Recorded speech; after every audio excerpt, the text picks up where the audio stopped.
Bienvenue dans ce nouveau live des expats, un peu en avance sur l'horaire de d'habitude. Comment ça va vous en ce lundi? Est-ce que vous avez passé un bon week-end? Est-ce que vous êtes prêts pour ce live? Est-ce que vous m'entendez bien? C'est toujours la grande question. Hop, je vais vous mettre là comme ça.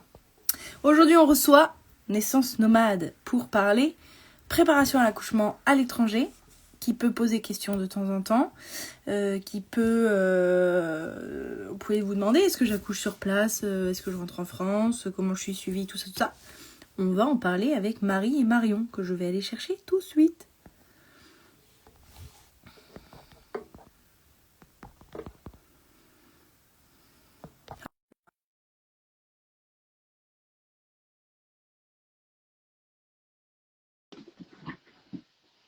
Attention, elles arrivent!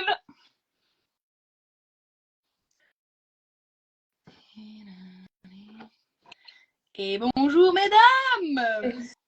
Salut Margot. Vous m'entendez bien? Ouais, très très bien. Parfait. Et alors, comment ça va, les deux? Très bien. On est en train de régler notre On téléphone. fait les derniers réglages.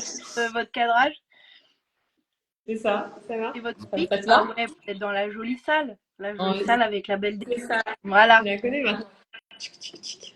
Exactement. Marie et Marion, donc vous avez créé Naissance Nomade et vous allez nous en dire plus dans quelques instants. Je vous laisse vous présenter, nous dire un peu qui vous êtes, comment vous vous êtes rencontrés, votre parcours un peu, succinctement bien sûr, puisque nous n'avons qu'une demi-heure.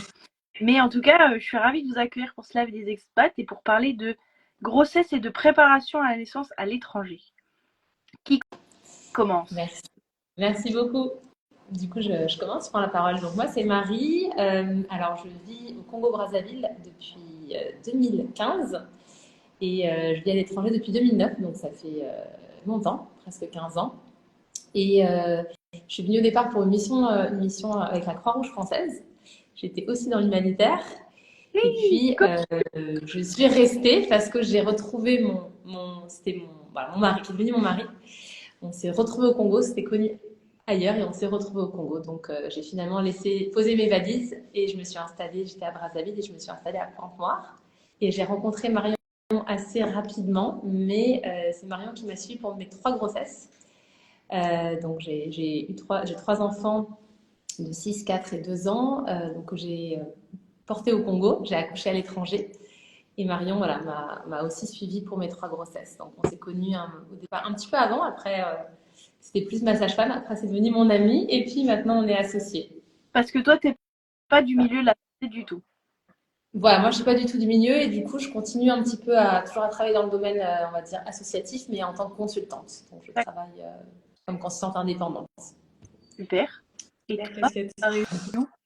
Donc moi, c'est Marion. Je suis aussi expat au Congo depuis plus de 10 ans maintenant. J'ai 5 enfants qui sont nés à droite, à gauche, en Afrique, en Asie et en Europe. Et, euh, et voilà, je travaille encore en tant que sage-femme et en parallèle, donc j'ai co-créé Naissance Nomade avec Marie. Et vous allez nous en dire plus sur ce qu'est Naissance Nomade. Tout à fait. En quoi ça peut vous proposer? Pourquoi vous avez Ouais. Alors, pourquoi on a créé Naissance Nomade? C'est vraiment pour permettre aux couples francophones qui sont en mobilité de vivre un projet de grossesse, une naissance et un postpartum dans la confiance et dans la joie. On voit qu'il y a beaucoup de couples qui vivent tout ça dans le stress et dans l'inquiétude du fait de leur expat. Et nous, on voudrait leur proposer de vivre tout ça dans la sérénité et d'en faire une expérience totalement épanouissante. Voilà, qui est plus de joie que de stress il y a dans tout ça. avoir une préparation adaptée au fait de ne pas vivre en France et pas forcément avoir accès à tout le système qu'on connaît. Parce que qu'est-ce qui existe aujourd'hui à l'étranger pour les femmes françaises qui veulent accoucher? À part Naissance Et Nomade.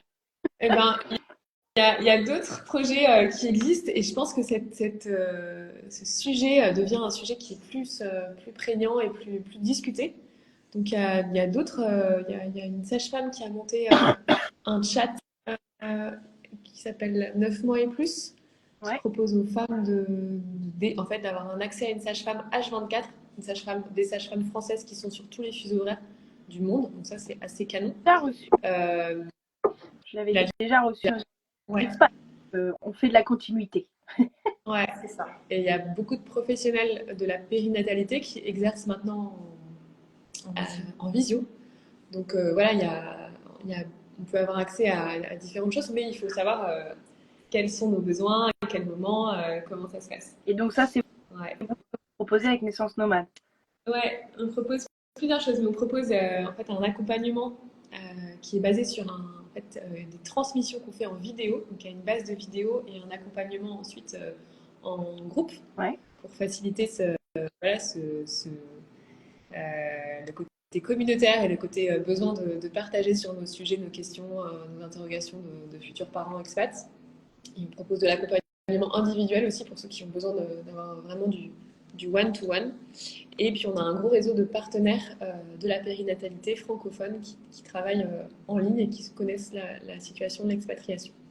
Voilà. Donc vous mixez On en a fait ouais. préparation d'accouchement et suivi de la grossesse avec le côté on n'est pas sur place et on peut faire à distance. Est-ce que Oui. vous, pour toutes les expats françaises du monde ou est-ce que vous ciblez des gens en particulier? Ah, On s'adresse à toutes les expats françaises. ouais. Et c'est vrai on a un focus africain, donc on est en Afrique depuis plus de 10 ans, Afrique, Moyen-Orient pour Marie.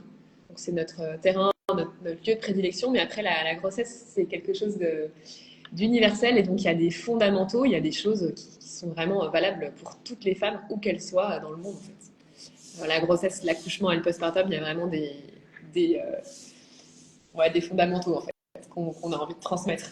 Et Si voilà. je récap, Naissance Nomade, vous faites un accompagnement, un suivi des femmes françaises expats qui sont dans un projet d'accouchement, enfin un projet de bébé, et vous les aidez à enlever un peu de stress dans cette préparation parce que l'environnement est différent, parce qu'on est loin de sa famille, parce que on n'a pas forcément accès à tous les professionnels de la périnatalité comme on l'aimerait en France. Et donc vous aidez justement à poser des bonnes bases et à bien accompagner tout ça, quoi. Exactement. À comprendre en fait quel est le processus au moment de la grossesse, parce on a souvent beaucoup de questions sur qu'est-ce qui se passe, à quel moment je dois faire le suivi, à quel moment je dois faire mes échos. Donc il y a vraiment cette partie un peu concrète de la grossesse. Ouais. Et il y a un côté où on prend de la hauteur aussi, parce que la grossesse c'est un grand bouleversement pour le corps, pour l'esprit, dans le couple. Donc on parle aussi de tous ces sujets qui sont Ouais. qui nous passionnent en fait, voilà, qui sont hyper centraux pour la grossesse. Et puis pour l'accouchement, on parle aussi beaucoup de en fait, qu'est-ce que la physiologie de l'accouchement, qu'est-ce que je vais vivre pendant mon accouchement, et comment avec mon conjoint on peut vivre ça à deux, comment on se connecte pour vivre ça tous les deux, comment on dépasse nos peurs d'accoucher, notre inquiétude, comment on choisit un lieu de naissance qui va qui va correspondre à notre projet, et comment on vit un postpartum serein, comment on se prépare pour vivre cette après-naissance. Parce que souvent on entend, ah oui, on m'a boosté pendant ma grossesse, mais après je me suis sentie complètement abandonnée en postpartum. On l'entend mais 1000 fois. Et du coup, c'est aussi ce postpartum. Qu'est-ce que je mets en place avec ma complexité de vivre à l'étranger? Donc comment je gère le retour dans le pays? Enfin, il y a plein de questions comme ça qu'on Clairement. aborde. Ouais.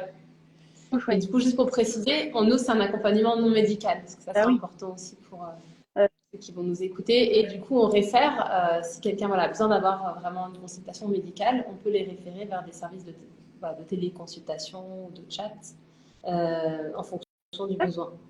Donc, nous, on va dire, on fait tous, c'est un petit peu Environnement. l'environnement global. Et après, on réfère, mais un petit peu comme toi, Oui, c'est ce que tu as la vision globale on, on s'arrange pour que les gens soient pris en 360 et qu'il y voilà. ait bonne personne au bon moment, au bon endroit pour que on soit pas tout seul, quoi, parce que c'est des gros bouleversements, que ce soit le déménagement à l'étranger ou que ça soit l'accouchement qui, je pense, moi j'ai pas d'enfant, mais j'imagine et je vois bien autour de moi le bouleversement que ça peut apporter dans une vie de couple, de famille, de tout ça, ça se prépare, quoi.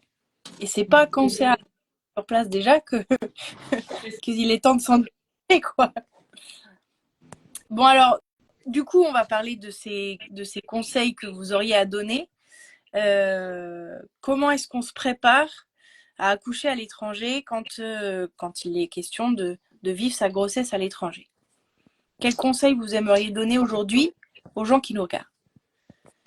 Du coup, juste pour commencer, pour préciser, quand on parle de préparer son accouchement à l'étranger, en fait, on peut accoucher à l'étranger, mais on peut aussi préparer son accouchement dans son pays de résidence et puis voyager pour accoucher. Donc, le sujet, il a les deux. Dans un sens comme dans l'autre. Tout à fait, parce que dans certains cas, il est difficile de pouvoir accoucher pour différentes raisons, médicales surtout, dans son pays de résidence. Voilà. Donc, le premier conseil pour nous, c'est vraiment de pouvoir s'informer sur les possibilités. Et surtout, de voir si le projet de naissance que l'on a est compatible avec donc, soit un lieu dans son pays de vie, de résidence, ou si on accouche à l'étranger, de pouvoir aussi trouver un lieu qui soit en adéquation avec son projet de naissance. Donc rapidement, le projet de naissance, c'est pas un document qui est officiel, mais aujourd'hui, on en parle de plus en plus. C'est en fait un document écrit, même si on peut l'avoir juste à l'oral et avoir quelques idées dans la tête, c'est de savoir de quelle manière on souhaite accoucher. C'est des souhaits, c'est pas des exigences.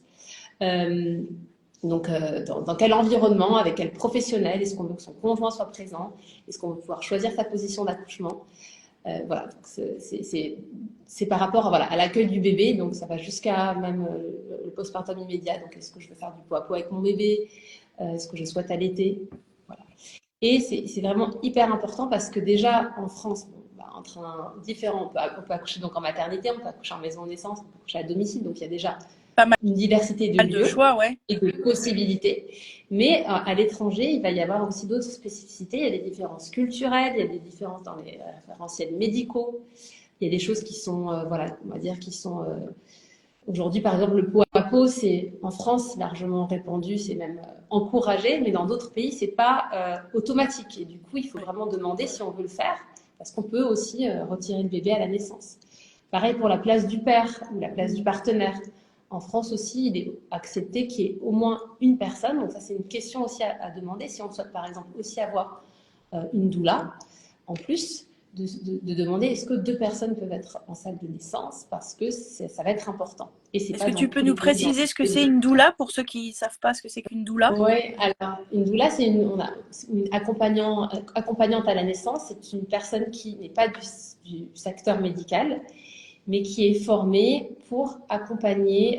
Donc, il y a différents types de doulas, mais si je parle des doulas qui sont spécialisées sur l'accouchement, donc le pré et le post-natal, qui va faire un accompagnement holistique pour une femme et un couple.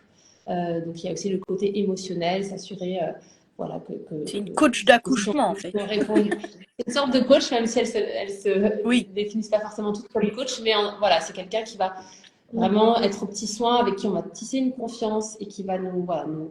Qui va, par exemple, en Afrique du Sud, pour mon troisième, j'ai accouché dans un environnement hyper médicalisé. Alors, j'avais déjà accouché 2 fois physiologiquement, donc j'avais hyper confiance dans ma capacité à accoucher à nouveau physiologiquement, mais j'ai demandé une doula de m'accompagner et elle a été un peu je savais que les sages-femmes n'étaient pas très disponibles dans cette maternité, très, très occupée, et donc elle est venue, elle a joué tout le côté confort. Elle m'a massé, par exemple, elle a les épaules. C'est un des accouchements où j'ai eu le moins mal, parce que je pense vraiment que ce qu'elle a fait pour moi, en fait, ça m'a complètement aidé à me relaxer et à me détendre. Ce que j'aurais jamais fait dans un autre pays, parce qu'en fait, j'avais même pas l'idée que ça existait, voire même j'avais un regard un peu négatif. Et donc c'était une belle expérience pour moi d'avoir cette amie. Et elle est venue, mon conjoint était là, mais elle est venue en plus.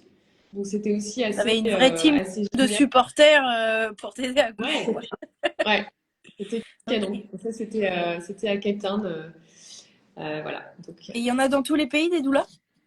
Ben non, pas toujours. Faut vraiment se renseigner. Je pense que c'est un métier qui se développe, mais je pense qu'une sage-femme peut tout à fait suffire, hein, si on arrive à justement, je pense au projet de Marie, si tu veux raconter. Ouais, alors, rapidement, voilà. Et du coup, juste me dire, pour s'informer, c'est important aussi vraiment de rentrer dans le concret parce que on peut demander autour de soi des témoignages ou sur des chats, mais ça remplace pas, enfin, on a toutes des visions et des besoins qui sont spécifiques et une personne peut être satisfaite de son accouchement dans un lieu et nous, pas le vivre du tout de la même façon. Ouais. C'est pas juste demander à quelqu'un, alors toi, tu as accouché n'importe quoi en Grèce, c'était comment?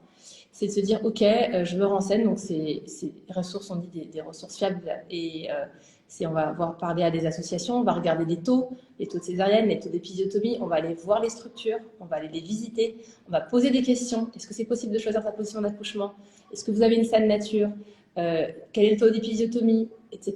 Et on va se faire sa propre opinion. Donc moi, pour donner un exemple, j'ai choisi d'accoucher pour mon 3e enfant en Grèce. La Grèce, c'est un pays assez médicalisé, le taux de césarienne est de plus de 60%. C'est pas forcément l'endroit où on peut accoucher de façon physique. Enfin, on se dit pas, c'est pas forcément le best pour accoucher dans l'eau physiologiquement, mais c'est toujours possible. Mais en se renseignant, j'ai pu identifier un lieu. En préparant vraiment cet aspect-là. En me préparant, voilà, et puis en visitant aussi, de confirmer que c'était un lieu où mon projet de naissance pouvait être respecté. Et moi, j'ai choisi d'être accompagnée par une sage-femme. Donc, on appelle ça accompagnement en France, on appelle ça accompagnement en plateau technique. C'est une sage-femme libérale qui a un partenariat et qui va, le jour de l'accouchement, être avec nous. Donc, ce qui est bien, c'est que ça permet vraiment de tisser ce lien de confiance. On connaît la personne qui va être avec nous le jour de l'accouchement. On interagit uniquement avec une seule personne et non pas avec le personnel qui peut en plus et qui peut changer au dernier moment et qui peut ne pas être là le jour même. Et qui ne vous connaît pas et qui ne connaît pas ton projet de naissance, alors que là, tu en as discuté. Et elle a été la personne qui était mon socle. Et puis, mon mari était aussi là, donc c'était aussi des choses. Par exemple, il y avait un exemple sur l'Angola. Oui, là j'ai un exemple récent d'une amie qui a accouché en Angola et qui avait demandé si son mari pouvait être présent pour l'accouchement. Et on lui a dit oui, pas de problème. Et en fait, dans la tête de l'équipe médicale, c'était oui, il sera présent au moment dans la salle d'attente, quoi. Au moment où il est prêt à naître, vraiment les dernières minutes, mais pas pendant le travail. Et en fait, c'est souvent pendant le travail, c'est presque plus pendant le travail qu'on a vraiment besoin d'un soutien. Et quelqu'un à qui on défonce la main, non? C'est pas ça le rôle du mari? Et donc, ça, c'était pertinent parce qu'il fallait vraiment dû être hyper insistant et presque en guerre avec l'équipe pour que lui puisse être là. Et c'est vrai que typiquement, c'est parce c'est difficile de devoir mener un autre combat quand on est déjà en train d'avoir des contractions et que c'est intense. Voilà, le pot à pot, et c'est vrai que Marie en parlait, le pot à pot n'est pas toujours accueilli, et notamment le pot à pot du père avec son enfant. Culturellement, c'est pas toujours un truc qui est évident. Donc, il faut bien saisir aussi les petites nuances culturelles pour pouvoir se dire, ok, est-ce que je peux me projeter ou pas? Est-ce que ça va le faire ou est-ce que en fait ça va être trop difficile culturellement et je vais pas me sentir bien et donc en fait je préfère rentrer. Il y a déjà plusieurs étapes. Il y a, pour celles qui ne connaissent pas le plan d'accouchement, de réfléchir à ce plan d'accouchement. Parce que moi je connais, je suis soignante, mais j'en ai entendu parler, mais je crois que dans la majorité des cas, les femmes ne savent pas ce que c'est qu'un plan d'accouchement. Donc c'est déjà conscientiser ça, quels besoins j'ai, quelles envies j'ai, est-ce que c'est possible? Et puis après, c'est préparer ça dans qu'est-ce qui est faisable et pas faisable, culturellement accepté, pas culturellement accepté, comment je trouve l'équilibre et l'alternative si jamais il n'y a rien là-dedans. J'imagine que culturellement, venant de la France, un pays qui est quand même médicalisé, qui est quand même en avance, enfin, est-ce que c'est nous qui sommes en avance? Est-ce que c'est d'autres pays qui sont en retard? Voilà, qui sont pas au même niveau en tout cas, de considération culturelle et médicale. J'imagine que tu peux te sentir aussi très très seule le jour de ton accouchement parfois. Ou que tu comprends pas parce que dans ta tête c'est comme ça, tu t'es fait une idée et qu'en fait c'est là où tu découvres la différence culturelle au plus fort. En plus de ça, j'imagine que hormonalement parlant, ça doit être un festival. Donc t'es là, mais pourquoi? Donc oui, préparer, y penser, le conscientiser et puis ensuite de ça, aller à la rencontre des structures, des professionnels Exactement. Et C'est la première étape, quoi. Ouais. Quand c'est ton Effectivement. premier accouchement, j'imagine que tu n'imagines pas tout ce qui est possible ou pas possible Ouais. parce que tu l'as jamais vécu en plus, donc ça rajoute un stress énorme. Ouais, ça c'était notre premier conseil et qui regroupe du coup pas mal notre conseil numéro 3, parce que je fais Ouais, Pardon, tout à j'ai fait. spoilé. Ouais, non, mais du coup c'est vachement logique, enfin, ça va complètement ensemble. C'est qu'en fait, pour pouvoir réfléchir à son projet de naissance, du coup, je te laisse. Mais il faut vraiment. C'était pas ça la répartition de la parole. Euh, En fait, ça demande de faire ce cheminement en couple pour se dire en fait qu'est-ce qu'on a envie de vivre et qu'est-ce qu'on va mettre dans notre projet de naissance. Et ça, c'est un des trucs qu'on propose nous dans nos parcours, mais c'est de vraiment poser les choses et du coup de ça pouvoir dire ok, en fait, on veut vivre ça, c'est hyper important pour nous, et donc on va se donner le moyen de le vivre, les moyens de le vivre, et on va du coup, c'est ça qui va nous permettre de décider où on va et quel choix on fait et quelles questions on pose en allant rencontrer les professionnels et voilà. Et d'être à deux aussi, ça aide parce qu'en fait, je pense qu'on a, des fois, on a honte, on n'ose pas poser certaines questions à des équipes médicales. On se dit, ils savent, et en fait, bon, ils font des accouchements tous les jours, qu'est-ce que je vais leur... Et il y a des femmes qui accouchent dans le monde entier, donc finalement, voilà. C'est que ça se passe bien quand même à un moment. Oui, et puis ça faire, mais en fait, c'est aussi important que ça nous corresponde et qu'on soit à l'aise avec ça. Et du coup, c'est pas mauvais de poser des questions et de se renseigner. Et il ne devrait pas y avoir de problème aussi à ce que les personnes aussi répondent. Si on demande, par exemple, quels sont vos taux d'épisiotomie, de césarienne, même est-ce que vous proposez la péridurale, à quel moment, enfin, c'est vraiment important de s'intéresser, quoi. Et si on est deux, ça peut aussi permettre de se renforcer. Donc, si on fait ces visites à deux, on va se sentir un peu aussi voilà, appuyé et ne pas avoir honte de poser. Et puis de dire, bah, finalement, je ne me sens pas, je ne trouve pas forcément que ce lieu à l'écoute, je n'ai pas trouvé des professionnels et du coup, je préfère un tel ou tel lieu, mais ça va dépendre de plein de critères. Donc, il y a comme tu le disais, il y a aussi la question logistique si on a d'autres enfants, la faisabilité de voyager. Et du coup, mais on prend cette décision ensemble en connaissance de cause. Et de se dire, bon, si c'est un peu médicalisé, bah, finalement, je vais prendre une doula, par exemple, pour... donc, on a toujours des moyens de faire venir quelqu'un. De faire venir, par exemple, ma famille ou ma belle famille. Ils vont s'occuper de mes enfants. Enfin, donc, il y a plein d'options. On peut être un petit peu créatif. Ouais. Complètement. Et ça nous amène à notre deuxième grand... Troisième. On a changé l'ordre, mais c'est pas grave. C'est ça. C'était de se dire, en fait, c'est hyper important d'avoir des professionnels de santé avec lesquels on se sent en confiance. Et du coup, de se projeter, la confiance, c'est hyper important. Donc, si je suis dans mon pays, si j'accouche dans mon pays d'accueil, voilà, il faut que la confiance et la communication soient hyper bonnes avec l'équipe locale. Donc, comme disait Marie, ça s'anticipe beaucoup. Et pendant la grossesse, voilà, il y a moyen d'être aussi accompagné à distance par des professionnels de santé qui peuvent reboucler certaines informations ou confirmer, expliquer certaines choses qui ne seraient pas claires. Mais l'idée, c'est de ne pas rester avec des inquiétudes, des interrogations. En se disant, est-ce que je suis vraiment bien suivie? Est-ce que j'ai fait tout ce qu'il fallait? Est-ce que je me suis posé toutes les bonnes questions? Voilà, juste pouvoir s'apaiser. Et voilà, si c'est des questions sur la naissance, nous, typiquement, Marie et moi, on est là pour répondre à ces sujets, pour aider les gens à réfléchir, à se dire, ok, est-ce que vraiment mon projet, il tient la route? Est-ce que j'ai pris en compte tous les éléments pour moi, pour mon bébé, pour mon couple, pour ma famille? Donc, s'entourer de professionnels.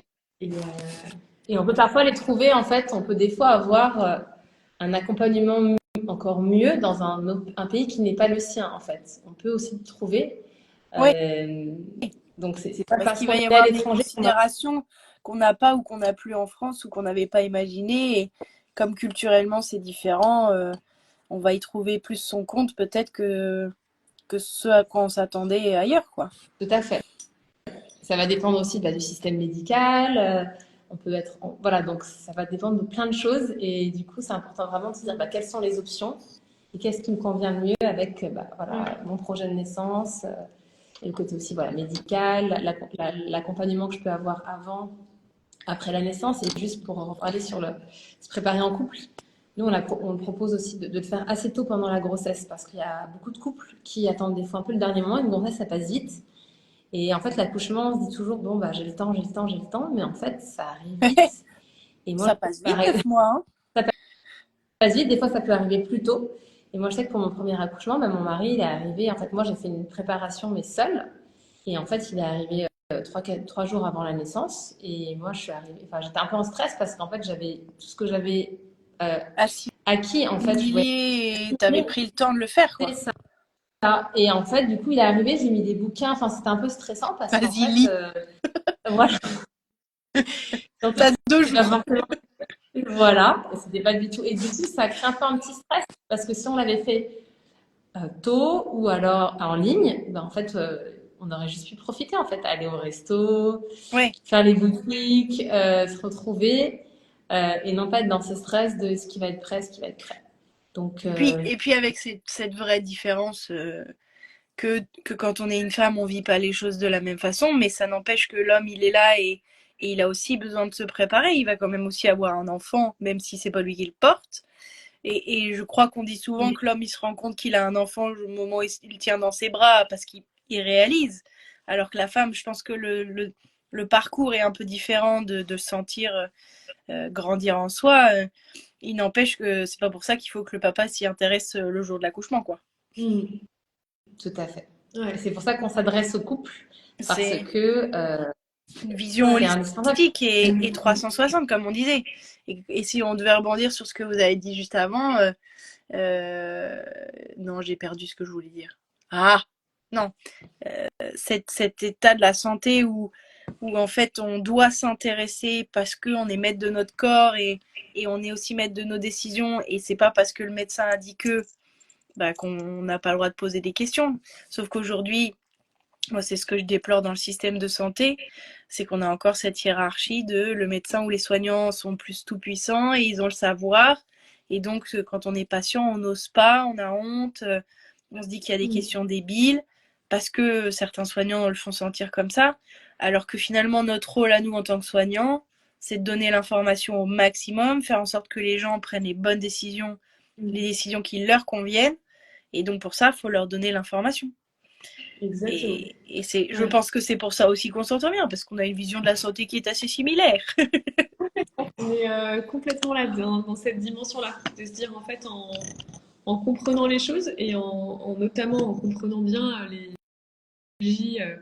les tenants, les aboutissants, et ben on est hyper à même d'être en fait d'être acteur. Et Mais nous c'est vraiment notre grand truc avec on est acteur de son projet, acteur de sa naissance et on subit pas un système, on subit pas un système de santé qui veut nous imposer un truc qu'on n'a pas, ou, on ou, n'a pas envie d'avoir. ou si on le subit, finalement, on s'est quand même préparé au fait que ça puisse être différent, parce que moi, de ce que j'entends des accouchements, on a beau le préparer, ça se passe jamais vraiment comme on a Ouais, décidé, mais exactement. mais au moins on a conscience de ce qui peut arriver, on a réfléchi à ce qui est le mieux pour nous. C'est un moment de réflexion, d'introspection. Et Exact. exactement comme une préparation au départ de oui, si vous vous préparez pas, ça va se passer. De toute façon, ça va arriver. Mais d'avoir réfléchi, d'avoir posé des mots, d'avoir Mm. compris ce qui allait se jouer, même si ça se passe pas comme on avait prévu, finalement ça atténue le choc, ça atténue les conséquences, ça atténue tout ce genre de choses et ça Mm. fait que ça rend l'expérience un peu plus sympathique. Ça n'enlève pas les risques et les obstacles, Ouais, hein, ça c'est sûr. Mais ouais. au moins on le fait en conscience et on devient vraiment acteur de ce qu'on a envie de vivre. C'est totalement ça. On se rejoint. Tu l'as trop bien résumé. Voilà. Je ne saurais pas le redire si tu me le demandais, mais non. Euh, on a la même vision de la santé et de l'approche holistique que Mm. moi j'essaye de défendre depuis 15 ans maintenant. C'est un patient ou une personne qui arrive, qui met un pied dans le monde de la santé parce qu'elle est malade, parce qu'elle va accoucher, parce que X, Y raison. En fait, c'est pas qu'un corps, c'est pas qu'une partie du corps, c'est aussi un mental, c'est aussi un environnement, c'est aussi les proches qui l'entourent. C'est cette vision de la santé à proprement parler, physique, morale, sociale. Et en fait, on oublie la plupart du temps une voire deux de ces thématiques-là. Or, quelqu'un qui est en bonne santé, ces 3 piliers-là sont remplis. Donc, ça marche dans l'accouchement, ça marche dans la préparation au départ ou au retour, et ça marche à chaque fois qu'on aborde une thématique qui va bousculer un peu un projet de vie, quoi. Donc, si je résume très fort, très vite, très, très beaucoup, parce qu'il est 11h30 et que notre temps s'est déjà écoulé.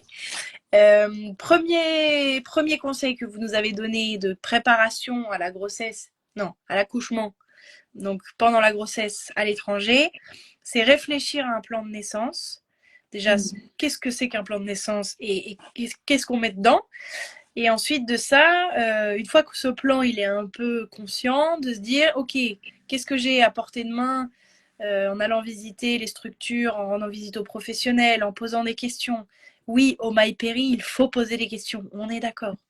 Ne s'empêchons pas de poser des questions. C'est aussi d'intégrer la dimension du couple. Ça, c'est valable en France, mais c'est valable partout. Surtout quand vous êtes en expatriation et que vous êtes probablement sans votre famille. Il faut que le couple soit bien inclus là-dedans. Et puis, le 3e conseil, c'était... Je ne sais plus. Les professionnels de confiance. Donc, Marie et Marion, voilà. Que vous retrouvez en ligne sur Naissance Nomade avec leurs petites vidéos pour vous accompagner ou leur suivi en direct live. Donnez-vous cette opportunité de préparer en mode zen et sans stress, ou du moins en réduisant le stress parce qu'il y en aura toujours, hein, mais de ne pas rester seul avec vos questions, avec tout ce qui vous turlupine, tout ce qui est nouveau. Surtout si c'est votre première grossesse. Là, on a 2 professionnels qui ont un peu d'expérience, si j'en crois le nombre d'enfants qu'elles ont. Il me semble qu'il y en a 8 au total. Ça fait pas mal d'expérience quand même. Non, 8 ou 7. Ouais, c'est ça. Ouais. 5 et 3. Ouais. C'est ça, le compte est bon. Donc, ça permet de parler des aspects culturels, ça permet de ne pas être isolé, ça permet d'avoir des contacts avec les bons professionnels. Donc ne vous en privez pas, c'est vraiment important. Et puis il en va aussi de votre expérience d'expatriation. Ça fait un projet dans un projet, mais ce sont des beaux projets qu'il faut préparer. Exact. Et on ne le dira jamais assez. C'est tout à fait ça. Merci Margot pour ce bon résumé. Bon, parfait, j'ai pas dit trop de bêtises. en tout cas, merci beaucoup pour à la fois vos témoignages et pour ces précieux conseils à toutes les futures mamans qui nous regardent ou celles qui sont passées par là et qui voudraient témoigner aussi. Hein. Parce que finalement, des bébés, il en est quand même beaucoup tous les jours dans le monde. Donc c'est que ça se passe bien à un moment quand même. C'est possible. Exactement. Ouais, de vivre ça, tout ça très très bien. Ouais. Comment on peut vous suivre? On peut vous suivre sur Insta, sur votre compte Naissance Nomade. Ouais. Et on peut vous contacter via votre site internet? Ouais, sur LinkedIn aussi, on publie pas mal de choses sur LinkedIn. Okay. On parle de naissance, on parle d'expat. Et puis, on a un email contact @naissancenomade.com. Pour savoir comment est-ce qu'on suit votre accompagnement finalement. Super. Ouais. Et ben comme d'hab, je mets ça dans le résumé en dessous de la vidéo pour que vous ayez toutes les infos. N'hésitez pas à contacter Marie et Marion si vous avez des questions. Il n'y a pas de questions bêtes, hein. Ça on ne le dira jamais assez. Et même la plus petite des questions est valable si ça peut vous permettre d'être plus serein et d'appréhender cet accouchement avec plus de sérénité. Voilà, pour bien commencer la semaine. C'est bien ça. C'est un très beau moment l'accouchement. Moi j'ai vécu un accouchement, pas le mien, mais j'étais en stage, je suis en première, on fait des stages. Et je crois que c'est le plus beau moment de ma vie. C'était un truc incroyable. La sage-femme a dit peut-être tu devrais t'asseoir. Je dis non, c'est bon. Je lui dis si, je crois que je vais m'asseoir quand même. Le choc émotionnel est dingue. Et complètement dingue. Bref, c'était la petite anecdote. Tu l'as dit, c'est un truc incroyable. Et c'est ça qu'on veut que les couples vivent. Ouais. Un truc incroyable. Et pas un truc galère, un truc traumatisant, un truc dur. Non. Ça peut être incroyable même à l'étranger. Oui, Ça oui. devrait être incroyable même à l'étranger. Ouais. Super. Eh ben, merci beaucoup les filles. Merci à toi. À bientôt, parce qu'on se reverra, je suis sûre, pour de nouvelles aventures et nouveaux questionnements en rapport avec la grossesse et la naissance. Et puis en attendant, bonjour à tous les petits bouts qui vont naître bientôt, quoi. Ça marche. Passez Merci une beaucoup, bonne Margot. journée et bonne semaine à tous. Merci. Ciao! Ciao. Bye, Margot.